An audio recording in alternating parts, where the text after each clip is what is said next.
Pemirsa, banjir di Kabupaten Pekalongan, Jawa Tengah hingga kini masih belum surut. Petugas gabungan TNI, Polri, BPBD, relawan, dan warga juga terus mengevakuasi warga yang terdampak.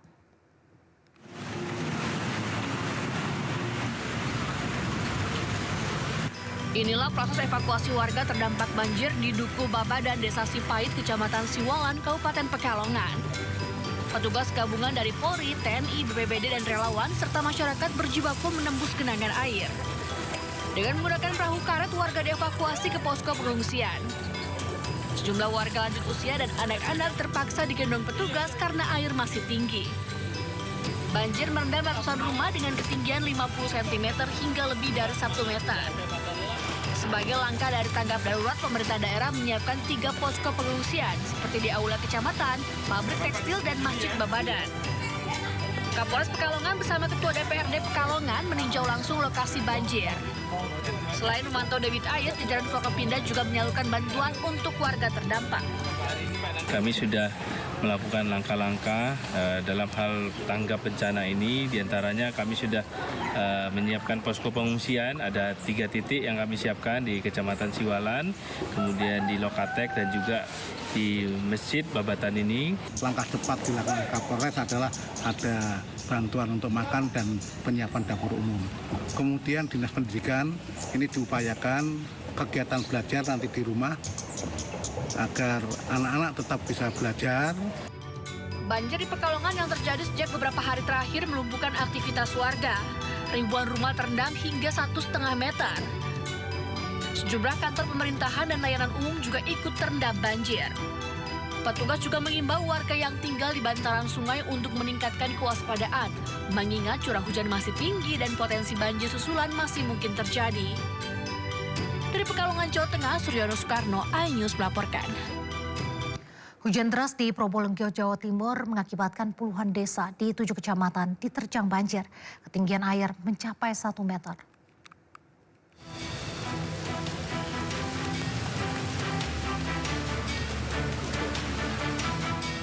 Tim gabungan TNI Polri dan BPBD Kabupaten Probolinggo mengevakuasi balita dan orang tua yang terjebak banjir di Desa Lemah Lembar, Kecamatan Sumber Asi, Probolinggo pada Sabtu malam.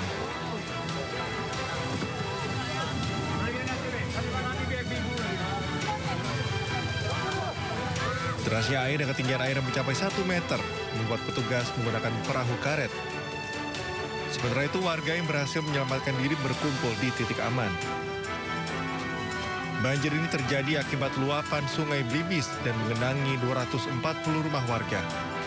Dari data BPBD, bencana banjir terjadi di 25 desa di 7 kecamatan Kabupaten Probolinggo. 6 kecamatan. 6 kecamatan ya. Berapa rumah yang terdampak? Kalau rumah itu 30 aja, Mbak. Ya. Kecamatan 7 yang menentukan kecamatan. 6 kecamatan ya. Banjir diakibatkan hujan deras kurang lebih selama 4 jam. Kini BPBD, relawan TNI Polri menyebar di titik-titik banjir dan fokus mengevakuasi warga dan melakukan asesmen dampak dari banjir. Dari Probolinggo, Jawa Timur, Hana Purwadi, iNews melaporkan. Pemirsa, banjir Pekalongan melumpuhkan aktivitas warga. Ribuan rumah terendam hingga 1,5 meter. Sementara di Kendal, Jawa Tengah, banjir semakin meluas dengan ketinggian mencapai 1 meter. Sejumlah kantor pemerintahan dan layanan umum juga ikut terendam banjir.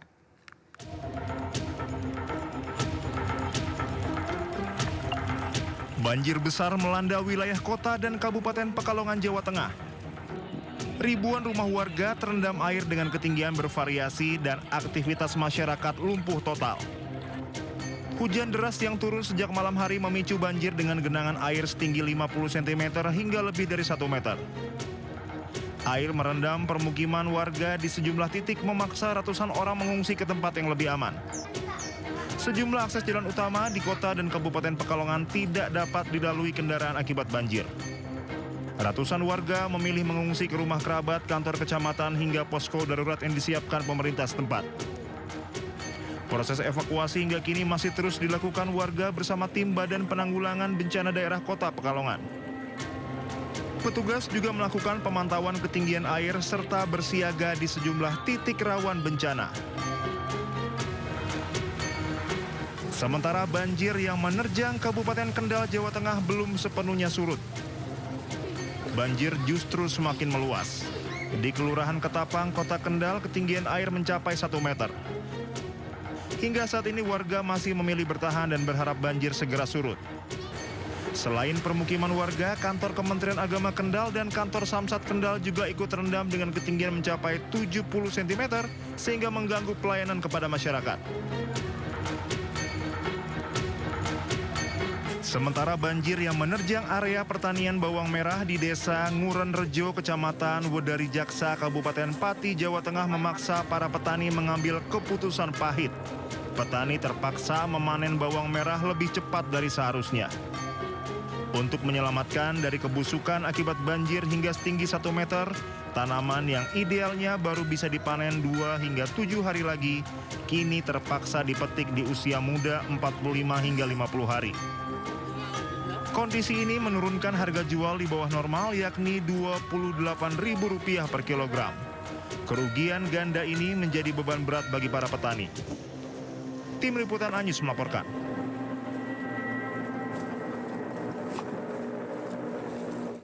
Kita ke informasi selanjutnya pemirsa, biasanya lomba perahu naga dilakukan di atas air. Nah di timur laut Tiongkok, tepatnya di Fushun, ada lomba perahu naga yang dilakukan di atas es.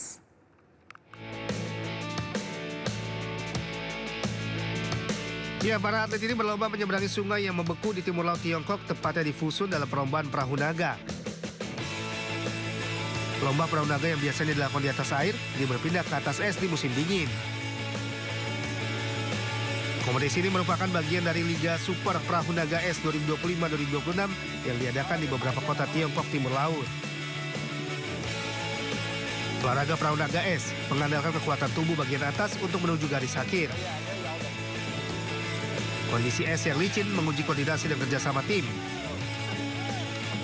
我觉得冰上划龙舟这个感觉就是特别新奇，然后它和水上不一样的是，就是冰面上它比较滑，然后会更加考验团队这个落桨的这样的配合。 Seluruhnya 3.000 penonton yang hadir di acara ini bisa menyaksikan lomba perahu naga sambil menikmati makanan lokal. Tadi perahu naga di atas es sudah, nah kalau yang ini serunya bermain go-kart di atas es. Lintasan balap go-kart ini adalah salah satu dari 4 destinasi wisata salju di Provinsi Liaoning.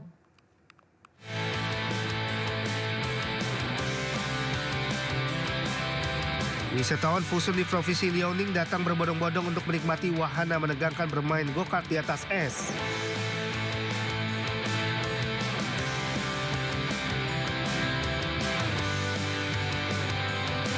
Drum mesin dan gesekan ban yang biasanya terjadi di atas aspal berganti menjadi es. Sebagai daya tarik di musim dingin, lintasan balap es Fushun Rim mengubah liburan tradisional menjadi arena bermain yang memacu adrenalin. Wisatawan mencari sensasi drifting di sirkuit sepanjang 3 km yang diukir langsung di atas es. Licinnya es yang membuat daya cengkraman ban berkurang, justru menambah sensasi lain bermain go-kart. 这个还是不一样的，因为冰上更滑一些，真正能体会那种漂移的感觉，跟在普通的场地上玩的还是不一样的，感觉冰上的更刺激一些。 Wisata musim dingin ini dilengkapi dengan armada lebih dari 50 go-kart. Tahun ini, Fushun merencanakan kalender balap es profesional dan acara komunitas yang dirancang untuk menarik wisatawan dari seluruh negeri.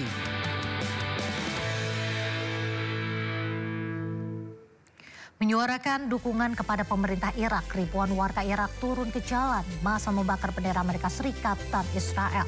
Sindo Malam segera kembali.